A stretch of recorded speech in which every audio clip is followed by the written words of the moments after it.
buildings that we looked at on Unruh and working our way north were all built by Henry Disston for the Disston Saw Works so that he could move his plant in piecemeal fashion from Northern Liberties, which is where it was originally built in the 1840s, up to here in Tacony, where in 1871 he decided this was the perfect place to not only move his factory, but to have a residential tract to the west of here, to the west of the railroad, where his workers could live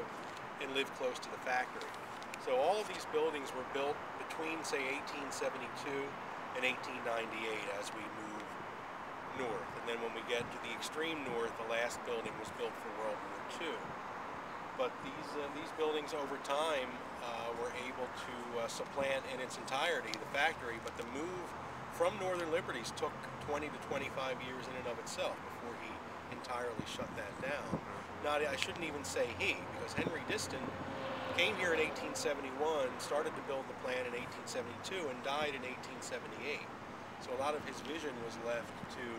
his wife Mary and his sons to fulfill his vision of building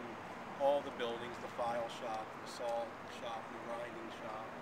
all the different buildings needed for what became the world's largest saw manufacturing facility.